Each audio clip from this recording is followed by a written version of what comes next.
out for me there. Hopefully that won't happen again. I'm assuming this is the bit I introduce myself. So my name is Rachel Tate. I have been working at Student Hubs for the last 2.5 years. I'm the volunteering manager there, so I oversee all of our volunteering programs across our network of 10 hubs at different universities. So we work with university students to get them involved in social action. And Rosie and I have been working together on Student Volunteering Week for the last couple of years now. And I'm very happy that I'm able to join you all from York, and hopefully the technology will cooperate and let us do this. Thank you. I've already said hi, but just to explain who I am and what I do, I'm Rosie Soffe from NUS, Students. My role is all about union development and student opportunities. So I support students' unions in their work on clubs and societies and student volunteering and sport and fundraising and student media. So mostly the extracurricular stuff that happens in students' unions. And NUS and Student Hubs work together on Student Volunteering Week, and that's one of the things that I work on at NUS. That's why I'm here talking to you today. As Rachel said, we're doing this virtually, so Rachel's in York at the Student Volunteering Week boot camp, and I'm in Macclesfield at NUS's office in Macclesfield near Manchester, which is really cool because we can do this online and lots of you can join in, even if none of us are in the same place. So we're going to talk to you about making the most of Student Volunteering Week. Use the hashtag at the bottom of the screen, so if anyone wants to tweet along and talk about what you're doing, that would be really nice. Okay, let's go into our learning objectives. So what I'd like to do today is to talk to you about the national aims for Student Volunteering Week and how you in your institution can contribute. Identify some methods for how you can define your aims and objectives. Talk a little bit about creating your own impact measurement strategy for Student Volunteering Week. So use some basic information about the week, and we'll also talk to you in more detail about impact and why that's important and how you can do it.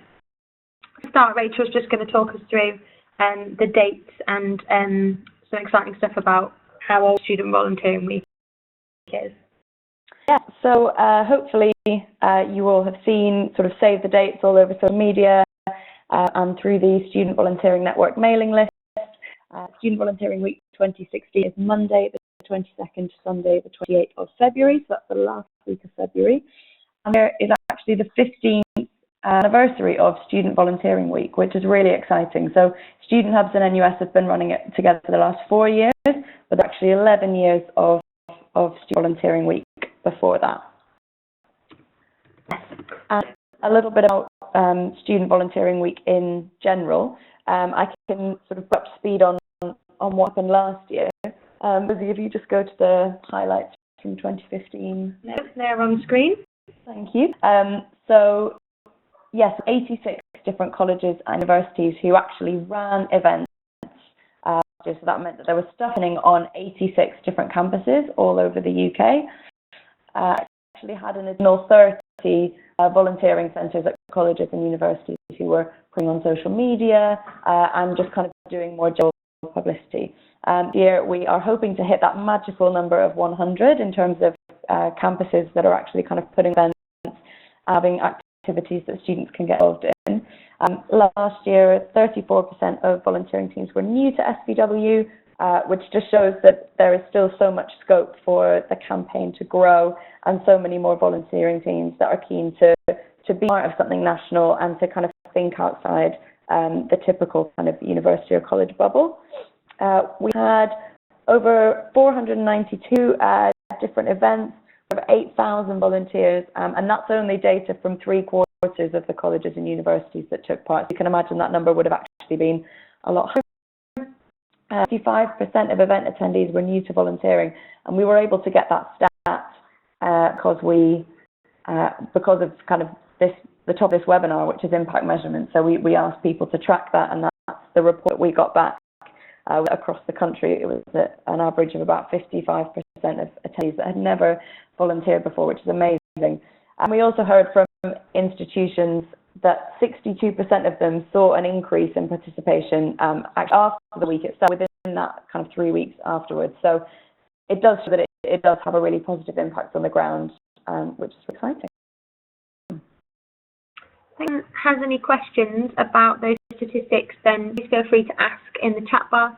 We've got there's a blog post on the website about the highlights from 2015, so you can actually look at that in more detail if you're interested in that. But it's really nice to see what happened last year.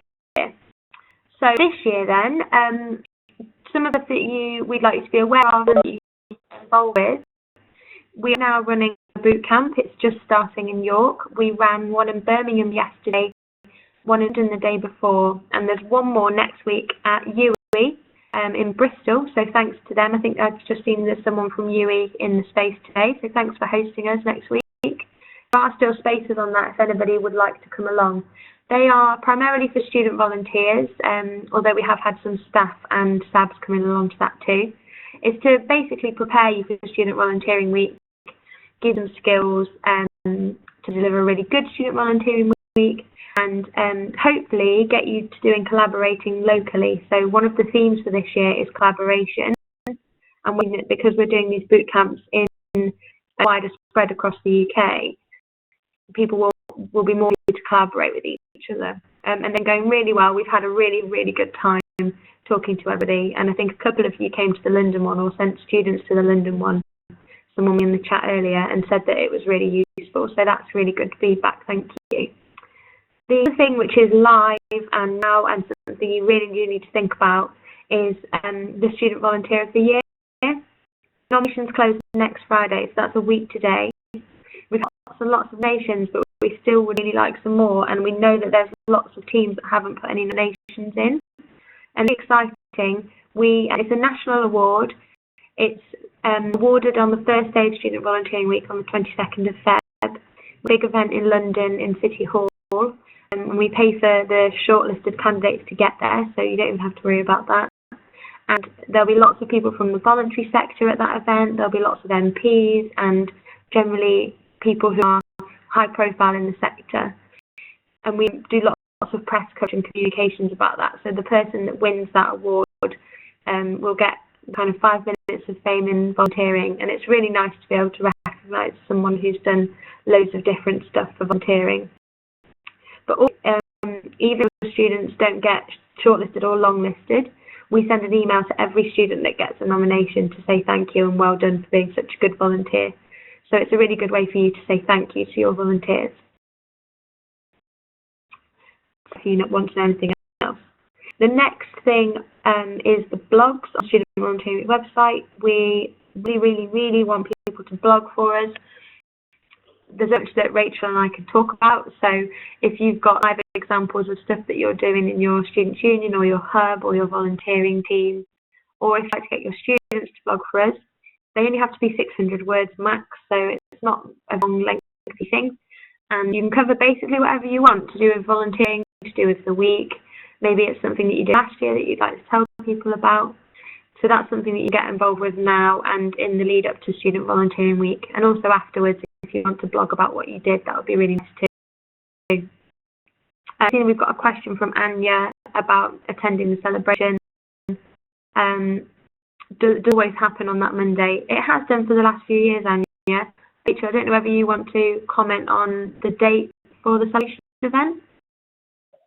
Yeah, so we made the decision to choose the Monday just because it is the beginning of the week. And in terms of getting kind of national attention on what's happening around the country, it's the perfect time to be highlighting to lots of different people what we've got going on.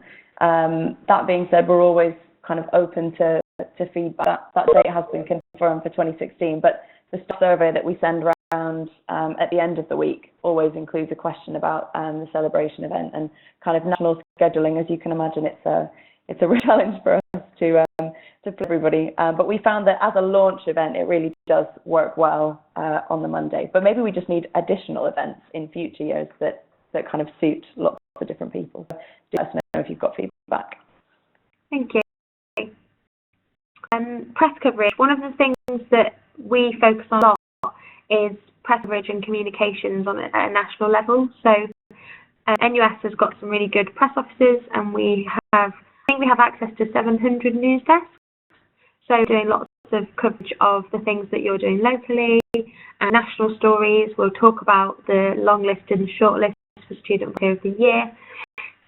That doesn't mean that you shouldn't do press stuff too. We'll be sending out briefings in mid-December, so just before Christmas, to do some local press work, particularly if your students have been longlisted for the Student Volunteer of the Year award, because that makes for a really nice story. So look for that and have a read of that, because we know that local stories get a lot more coverage, so make sure you get in touch with your local news desk. On the bulleted sections, we've been working with the Student Volunteering Network and a couple of the committee in the space right now, so if you want to say hello and just tell people that you're here. I'm meeting with them 2 weeks ago and talked to them about Student Volunteering Week, and they're going to try to get more involved this year. They are a national group representing student volunteering staff across the UK, and they're all over the place this year because they've got a 16-person committee, I think. They're huge, so it should be someone that's fairly near to you, and there's information about them on their website. So if you want to get in touch with them about what you do locally and collaboratively, that would be really cool. Slide, just a note on the themes. So every year we choose a few themes to focus on during Student Volunteering Week, and the themes for this year are collaboration and raising the profile. And the reason we chose those, they came out of the feedback from last year. They came out really strongly from that, and we think that they're really poignant this year. So collaboration came back that actually a lot of teams did collaborate last year and did some of that anyway, but that you'd really like to see that as a more prominent theme. So we're not telling you necessarily who you need to collaborate with. It's just that it's something that we really like to see. So it could be that you work with, if you're a Students' Union volunteering team, that you work with your institution, or it could be that you get your societies and your sports clubs and your RAG to all collaborate together for SVW. Or you could go out into the local community and work with the council, work with local charities or social enterprises. There's loads of opportunities in your community to collaborate. And also, we really encourage you to collaborate with each other. So work teams that are near to you, and particularly a bit of a call out to those of you that work in higher education. We know that colleges and further education providers really want to get involved, but don't always have the capacity to do that. So I'd really encourage you to reach out to them and see if you can do some stuff together. And Rachel, by the way, if I'm missing anything, please feel free to mention it. And then in the profile, this is celebrating the student volunteering that already happens and celebrating the diversity of volunteering. So know that amazing stuff happens in universities and colleges, but also know that most people outside of universities and colleges don't know about it. So Student Volunteering Week is a really good opportunity to shout about it, to talk about the diversity of your volunteers, the diversity of the volunteering that they do, and just the amazing work that they do. And hopefully we can challenge some of the negative stereotypes that people have about students. And we were about that yesterday actually in the Birmingham boot camp, and came up with quite a cool little idea that to use Student Volunteering Week t-shirts and then write on the back some of the stereotypes on students, so that when students are out doing city work, working in schools or in litter picking in the park or whatever they do during Student Volunteering Week, it's making a bit of a point about the fact that of the negative stereotypes about students aren't true. I thought that was quite a fun little idea. Is there anything you want to add on that?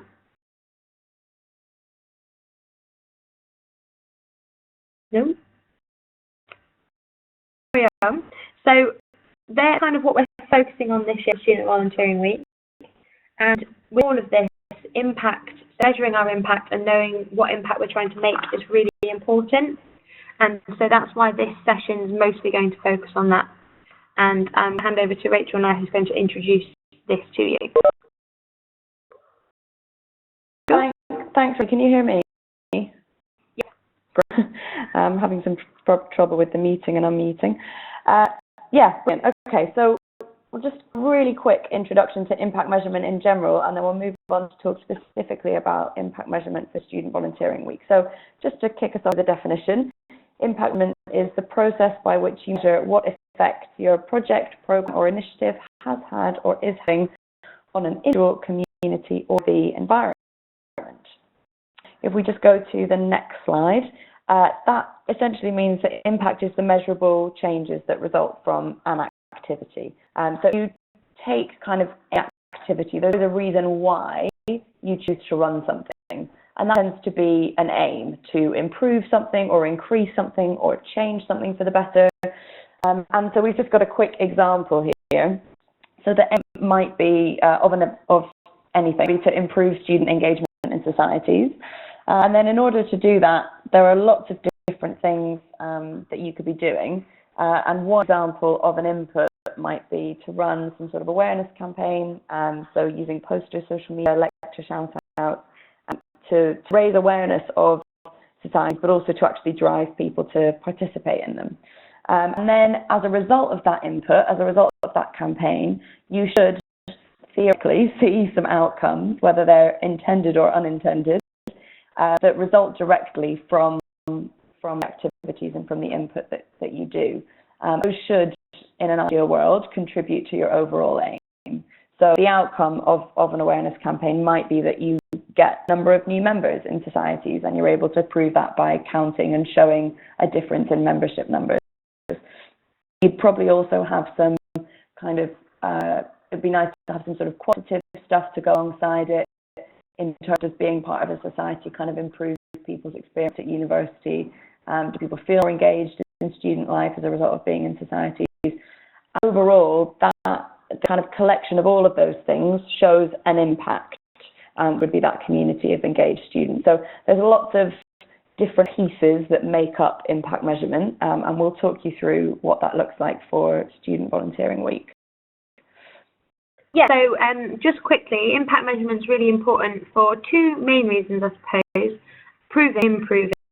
So this is really useful for if you have anybody you're accountable to, and that may be your students in the places that work.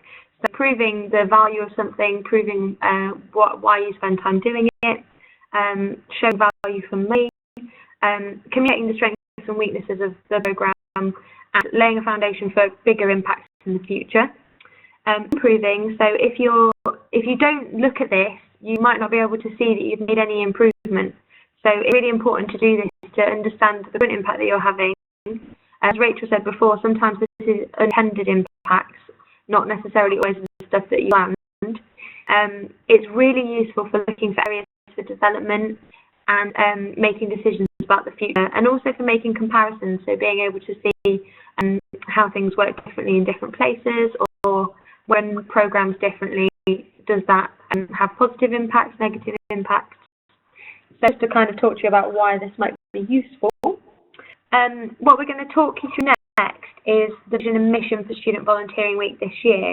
So these are big overarching things that Student Hubs and NUS have noted that we want to do this year with Student Volunteering Week. So our kind of vision for the campaign is nationwide student engagement with issues affecting their local community, see volunteering and social action as core to their student experience, and are supported by their universities to engage.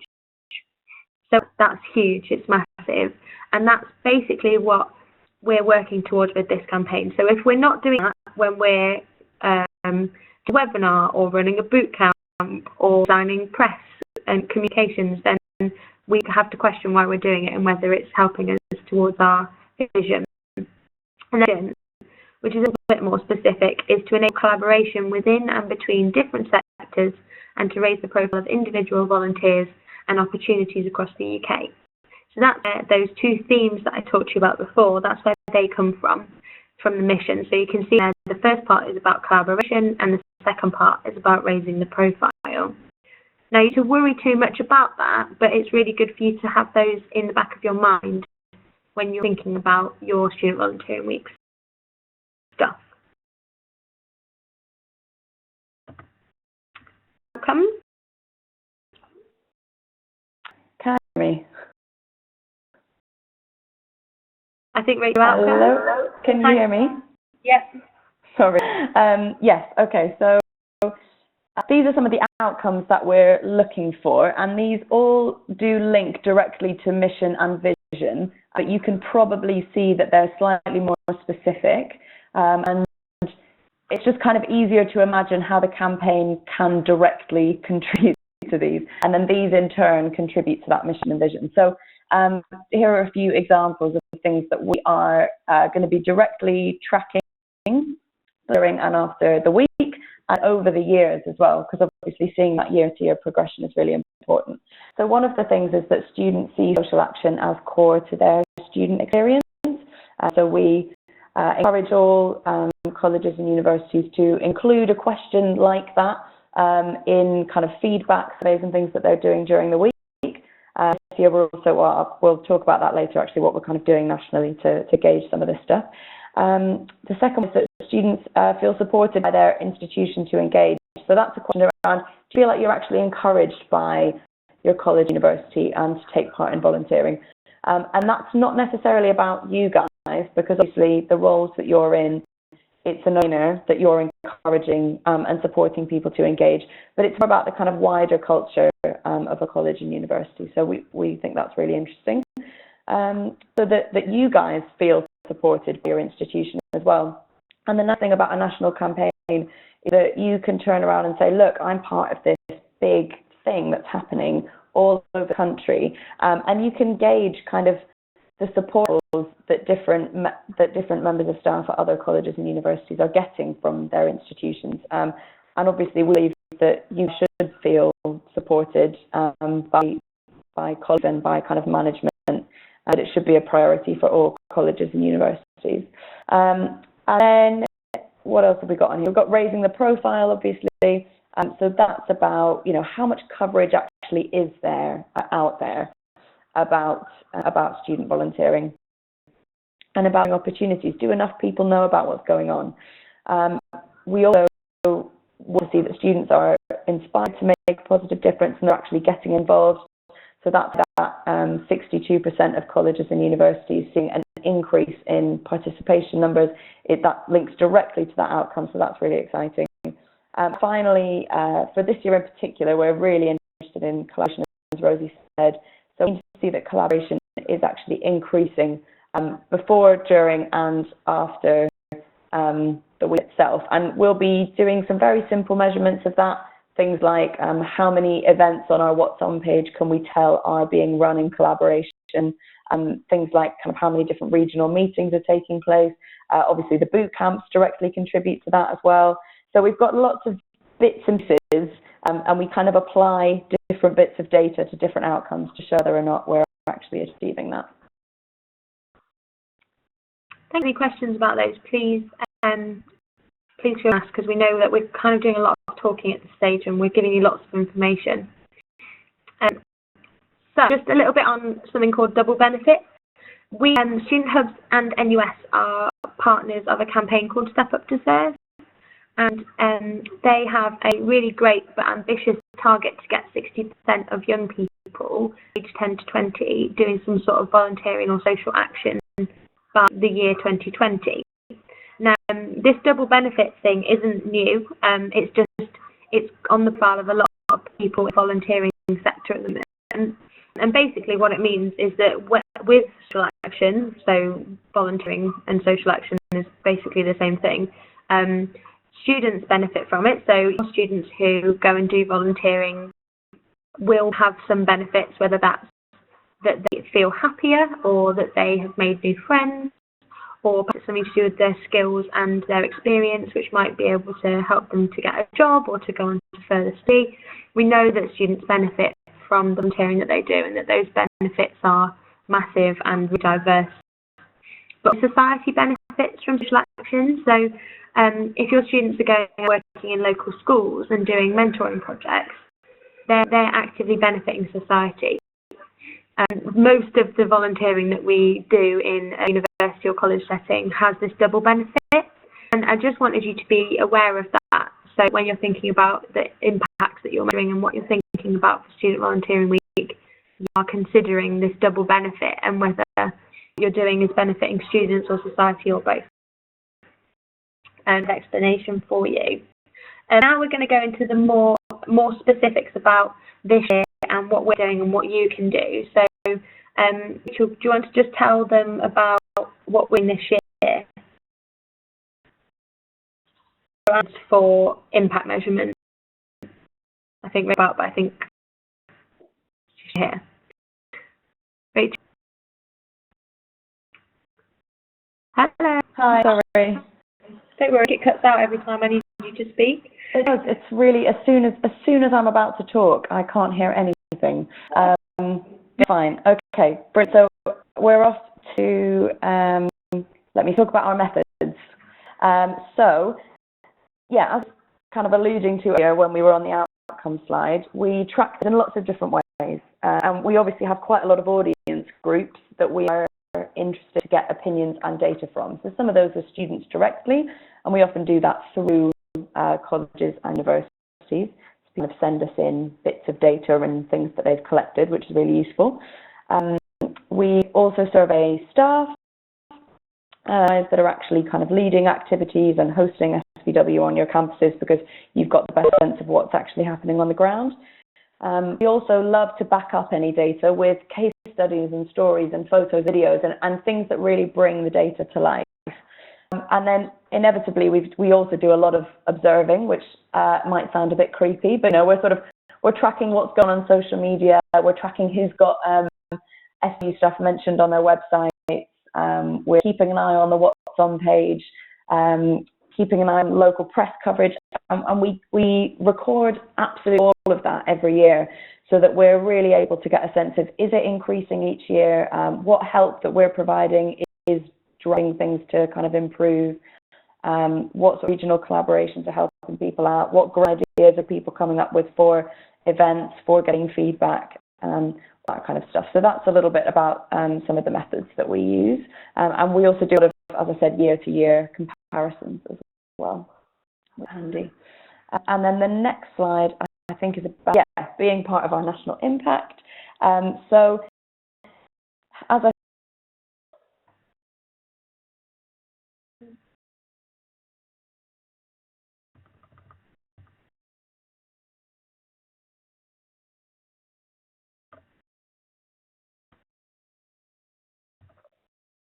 Can't hear you.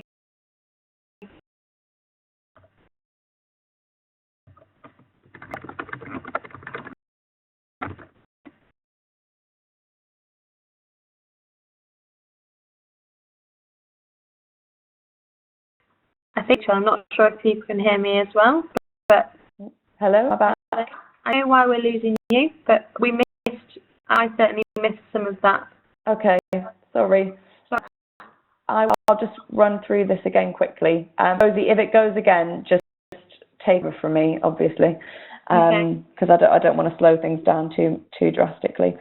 So first step to be part of National Impact is to register, because we love to know how many people are involved. When you register, we're asking you why you want to get involved in SPW, what the value of it is for you, and that really informs what events we're working towards during the week, the type of support that we offer people. So that's a really important element of it.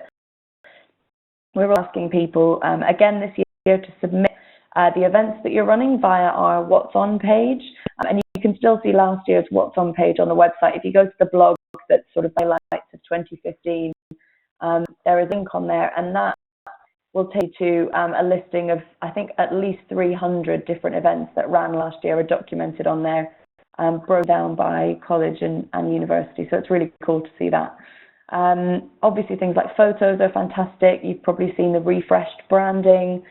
We've got a new banner that we're taking around to all the boot camps, and we've had some students in York who've managed to spot themselves in the photo collage. So it's really to be able to use your kind of photographic evidence in the branding for next year, at the celebration event, things like that.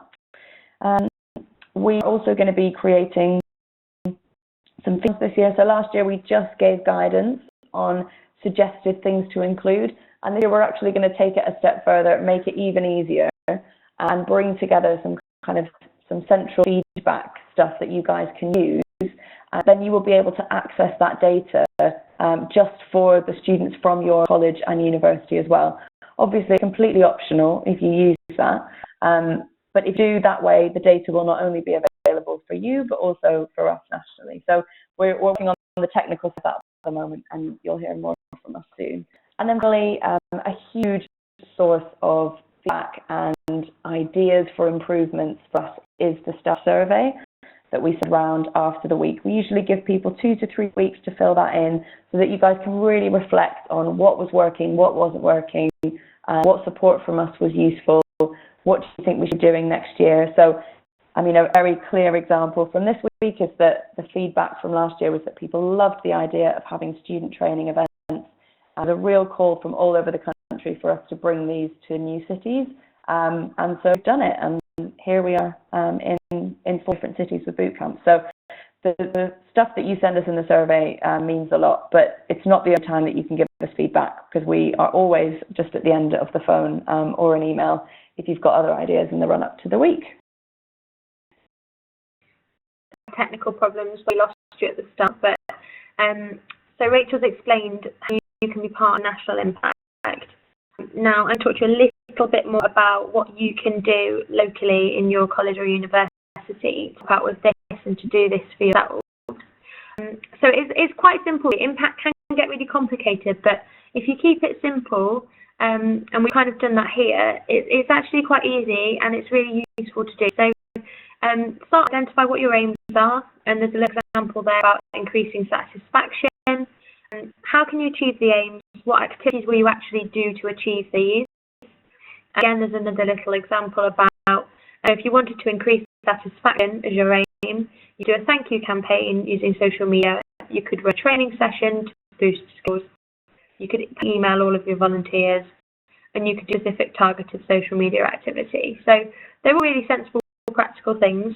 And then what are the outcomes from that? So again, these the intended or unintended outcomes. So, and that's always quite exciting. So that you might get from that might be the number of people who engage with social media. You could log that. You might want to see how many people attend your training session. You might ask the volunteers how many as a percentage of them feel satisfied at the end of the campaign that you've run. Quite practical. And we've given you some examples of how you can do that, but measurements actually, there's lots of different ways to do it.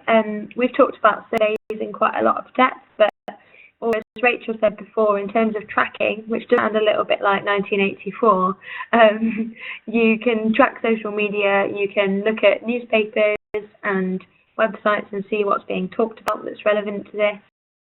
You can interview your students, go and talk to them. I know a lot of student unions do goaling, which is going and talking or going out and listening. You can do that around Student Volunteering Week to actually see what students on campuses or in your universities or colleges are saying about this or thinking about it. Case studies are really nice to add to those statistics. So you can get those in a whole variety of ways. You could use email, you could get people at your events to quickly take a photo of them and have a chat with them. You could do lots of different ways. And one of the ways that we do the case studying is through the blog. So as I mentioned at the start, if you want to blog for us or get your students to do that, that would be really useful. And just a few things to think about. These can be qualitative or quantitative. So the numbers stuff, it tends to be where a lot of people focus when it comes to impact because it's easier to do. So how many people attended things? How many new likes did you get on Facebook? How many people tweeted the hashtag? And that's really valuable. But that's mostly valuable when you add the qualitative stuff. So when stories and people's opinions to things. We've mentioned a couple of times about intended and unintended. There can be positive or negative impacts. Sometimes the negative stuff happens, and that's okay, and it's really interesting to think about. And then there's also short-term and long-term. So a real story about this that I'll tell you is there was in Washington, a congressman was going into meetings all the time, and there were some protesters outside the office about I think it was of abortion, and he saw them every day, and they were there for months, and nothing happened. There wasn't anything that he did in the short term about that because there was nothing he could do. But then a couple of years later, he was at a vote, and it was about abortion rights, and he voted the way that the protesters had been asking him to, basically. and that was quite a long-term impact because it wasn't something that he acted on straight away, but the action of those people made him act in a certain way. So that's a funny little example, but it shows you that sometimes if you run a campaign during Student Volunteering Week that it doesn't have any short-term impact on some of the students, but then maybe next year when it comes around to Welcome Week or Freshers, they then get involved in student volunteering. So don't worry if you can't see everything straight away. Someone can get a copy of the slides. Yes, we'll send you a copy of the slides, and you'll also get a recording of this.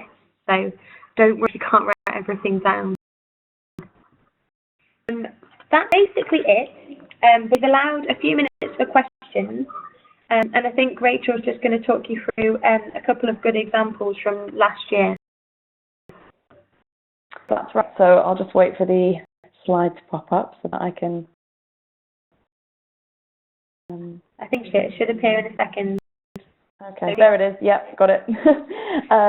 Yeah, so these are just a few things that we saw being used last year that were very effective. So really obvious one that people do is creating a survey online and sending around the link afterwards. I don't know about you guys, but the university that Student Hubs works in, we really struggle with getting feedback via online form things. So it's always nice to have a few other tricks up your sleeve, and I'm sure that some of you have used these before because they're examples from across the network. But paper feedback forms is one idea, especially if you set the form up kind of formatted in a way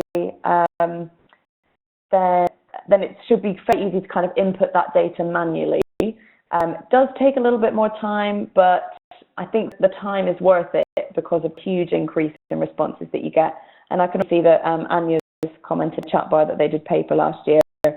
Students had to do them, and we did the same thing. All of the local hubs that are student hubs, and they all were. I made them all do paper feedback forms, and we had over 600 feedback forms from students who'd taken part in activities, which was just completely valuable. Other thing that I've seen used is live feedback charts at events. So this is just for those of you who maybe haven't seen this before, it's like a huge kind of table or a flip chart paper on the wall, and you give people stickers and they can kind of walk up to the wall and put a sticker in like the yes, this event was really good.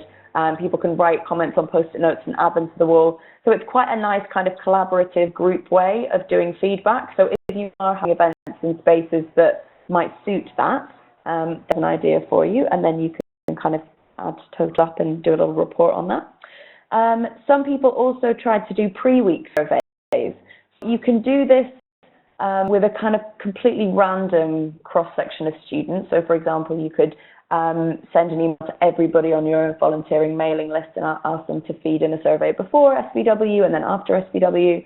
But if you've got people signing up to events before the week itself, rather than just turning up on the day, you could also do pre and post surveys, or you could even have paper feedback forms at the beginning of an event, or a chart on the wall at the beginning of an event where people kind of come in and opinion about volunteering or share whether or not they've volunteered before, and then get that feedback again at the end.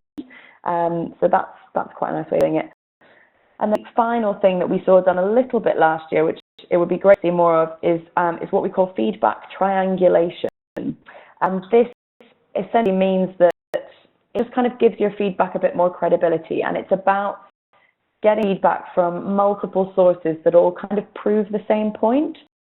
So, for example, if you're running a kind of one-off volunteering event with a local charity or a local community partner, making sure that you get feedback from them on what they felt the impact of the event was, in addition to getting feedback from the students. And both sets of feedback are overwhelmingly positive, and if they're saying similar things, then you could feel very confident that the event was a success and that people were really happy. So that's kind of what triangulating feedback is all about. So if you imagine a triangle, you've got kind of different points of reference, different sources to get feedback. So have a think about that as well when planning your data collection. Anybody here has done this project before? So for those of you that have participated in Student Volunteering Week last year or the year before, if you've got any good ideas that you tried last year that worked for you, please add those in the chat bar, and then everybody can have a look at those and steal your good ideas. That's basically it in terms of the impact stuff and talking to you about the themes and the vision and mission for Student Volunteering Week. We've got time for questions now, so get thinking of those if you have any. Before we go, we'll just remind you of some of the stuff that you can get involved with now, and then we'll finish off with questions, and I'll talk to you through some of the follow-up resources that we'll send to you. So you can the Student Volunteer of the Year. So I talked to you about that at the start. The deadline's next Friday. What's really important to say is that it doesn't have to be you that puts the nomination in. You get local charity partners that you work with to do it, or students can nominate each other, or even students can nominate themselves. So that's absolutely fine. There's advice on the website for you writing those nominations. And Rachel's written a really useful blog for the Student Volunteering Week website, which talks to you about some of the things that went from doing the long listing and shortlisting process last year. Before, please write a blog post for us. It will be really great to hear from some of you. You can do whatever you want, basically related to Student Volunteering Week. And again, there's information on the website about that, but we'll email that to you after this. If you followed us on Twitter and Facebook, please do that, and please tweet us and Facebook us. We're getting social media interactions because it gives us people to talk to about this stuff. And as some of you I've seen have been tweeting about Student Volunteering Week already, so carry on doing that. The hashtag is #SVW2016. Soon we'll be opening up the order form for t-shirts. So every year we have t-shirts that you can order for your volunteers to wear or for you as staff and officers to wear. We're charging for these this year. They'll be quite cheap, and we'll let you know all about that in the next few weeks. The last thing to do, I suppose, is to just start planning and hopefully plan collaborative activities. There's a lot of you in the room today, so hopefully some of you are local to each other and you can talk to each other about that. And we're more than happy to help you with any planning. If you have any questions, or if you want us to help you to get in touch with local colleges or university teams near you, we can do that. On the website where you register, so on the Student Volunteering Week website, when you can register, it actually shows you all of the teams that are currently registered. So hopefully you'll be able to look on there and see if anyone local to you is registered. Anything else that you wanted to add to the what can you do next bit? Nope, that sounds like you've covered everything. I'm very happy to answer the questions if people have them. Yep, Sarah has asked when the award is. The award will be given out on the 22nd of February at the celebration event at the start of Student Volunteering Week. We will release a list of long-listed students just before Christmas, before we all go home or wherever to celebrate Christmas. And early in January, we'll be hosting the judging panel, who they'll decide the winner. And after that, we'll be announcing the shortlist, and we'll be doing blogs from the shortlisted candidates and things like that. The actual award for Student Volunteer of the Year will be announced at the event. So I'll find out about that on the 22nd of February in the afternoon. So that's everything that we wanted to talk to you about. I hope that that's been helpful to you and has helped you to clarify some of your thinking in this area. We've got a little bit more time for questions, so if anybody has any questions, you've got about 5 more minutes. In follow-up resources, we will be sending you these slides so that you can have a look at those and use the information on them. We are recording of this webinar, so you can listen again or share it with people. Email address, the Twitter handle, and how you can find us on Facebook is on the screen now. So if you don't follow us on Facebook or Twitter, please do that. If you have any general queries about Volunteering Week, that's the email address that contact us on. And that's it. Is there anything else from Rachel?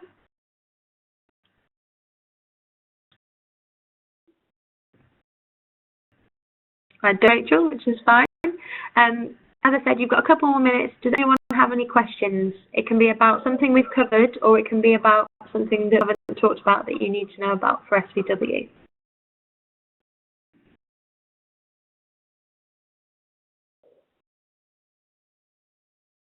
Anything?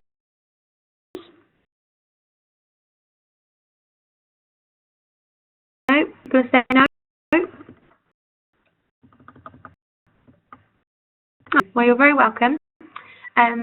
If there's no questions, we'll finish up now, but if you think of something later on or next week, just email us and we'll get back to you. Thank you all so much for participating today. We really appreciate it, and we're really glad that so many of you could join. And yeah, thank you. Rachel's just said in the chat, thanks for bearing with the technical delays. I think we did quite well, so that we were doing this virtually, but we really appreciate your patience and hope that you heard everything okay. So have a lovely weekend, everybody.